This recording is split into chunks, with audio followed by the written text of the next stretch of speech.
The Forgotten Riverboat Sultana Disaster. So let's get right into it.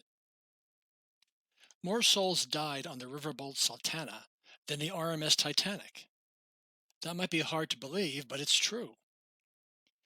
The Sultana disaster is in fact the worst maritime disaster in United States history. So why is the Sultana such a forgotten piece of American history, with just a few books written about it and no Hollywood films? Everyone remembers the Battle of Gettysburg or the fall of the Alamo. So why not the Sultana disaster? Well, a lot had to do with how the U.S. Civil War ended. April 1865 was a very eventful month for both the United States and Confederate States of America. General Robert E. Lee surrendered to General Ulysses S. Grant at Appomattox, Virginia on April 9th, finally ending the war between the states. After 5 bloody years pitting brothers against brothers, the U.S. Civil War was finally over. Barely a week later, President Abraham Lincoln was assassinated on April 14th while attending a performance at Ford Theater in Washington, D.C. The manhunt for his assassin, the actor John Wilkes Booth, ended on April 26th. He was fatally shot by Union troops in a remote Maryland barn. The very next day, Thursday, April 27th, the riverboat Sultana exploded in the dead of night on the Mississippi River just north of Memphis, Tennessee. It sank with over 2,400 souls aboard. They were primarily Union soldiers, prisoners of war, happily returning home to the North. By comparison, 1,517 people would die on the Titanic decades later in 1912.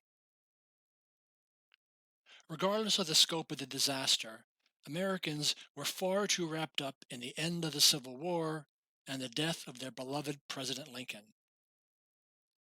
They took little notice of a Mississippi riverboat sinking, no matter how many people were on board. Few newspapers gave it more than a small paragraph of mention, and not even on the front pages. But you see, the Sultana disaster is more important in so many ways. Its 4 steam boilers exploded violently in the dead of night, quickly engulfing the rest of the wooden boat in a wave of hungry flames. Survivors not killed instantly by the blast faced the terrible choice of burning to death aboard or risk drowning in the dark, cold Mississippi. And these soldiers were no ordinary passengers. The ship was filled far beyond its capacity with 2,400 people, most of them former Union prisoners of war who, after 4 long years, wanted nothing more than to return home to their loved ones up north. The Sultana's legal capacity was only 376 passengers and crew. That final trip, 2,400 people occupied every square inch of the Sultana's 4 decks. Worse still, these poor men had survived the foulest POW camps in all of the South, the infamous Anderson and Cahaba prisons. For the last 2 years of the war, these poor soldiers endured horrific conditions at the hands of the Confederates. They lived in rags, subsisting on scraps of food, wasting away of starvation, and dying of dreadful diseases like cholera and scurvy. Now, not only were the survivors rescued, they were going home back north. So why on earth was the Sultana so terribly overcrowded?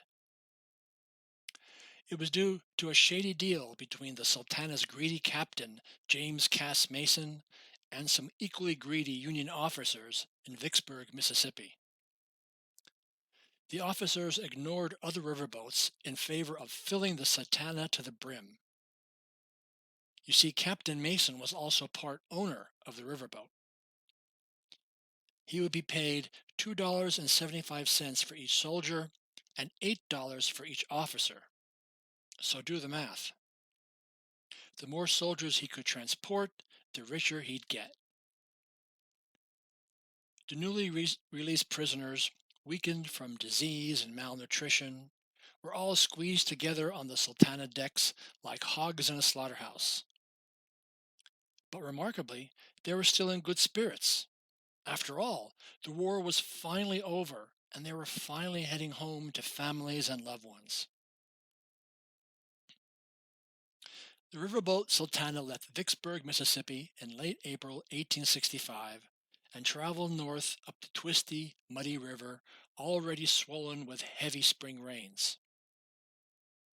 A single photo was taken by a reporter of the ridiculously overcrowded decks. Unfortunately, one of the Sultana's boilers had cracked after leaving New Orleans. Captain Mason had it quickly and cheaply patched with a small plate in Vicksburg. He wanted nothing to interfere with his big payoff of transporting thousands of troops back north. This amounted to a ticking time bomb under the poor soldiers' feet. 2 days later, while the tired men slept on deck, the Sultana's cracked boiler exploded at 2 o'clock in the morning on an isolated bend in the Mississippi River just north of Memphis, Tennessee. Only 600 of those 2,400 souls managed to survive the hell that followed. There were no modern lifeboats and few cork life preservers on board. There was no wireless telegraph to call for help. The boiler explosions blew apart the center of the riverboat. Hundreds were killed instantly, and the hungry fire spread rapidly. Those that did not burn to death jumped into the dark, cold river. The Mississippi was turned into a frothing chaos of weak, drowning men fighting over bits of floating wood. It was 2 hours before a southbound riverboat came upon the floundering survivors and rescued them. The burning hulk of the Sultana drifted downriver and finally sank in an angry cloud of steam. Captain Mason died on board.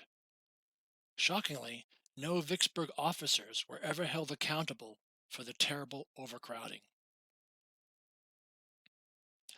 I was one of those people who had never heard of the Sultana disaster till just a few years ago. How was that possible? These poor soldiers were all but forgotten in history. A few of their descendants, members of the Sultana Descendants Association, meet faithfully each spring to keep the memory of their ancestors' sacrifice alive. A small Sultana museum was opened in nearby Marion, Arkansas in 2015 and will soon be replaced by a new, much larger museum. An excellent documentary of the tragedy, Remember the Sultana, was finally released in 2018 and is available to view on Netflix. Thanks to some excellent books by Jerry Potter and Gene Saliker, I was able to thoroughly research the historic tragedy. I've written a historical novel, Sultana Awaits, to do my own part in making sure that these brave men who sacrificed so much are never forgotten.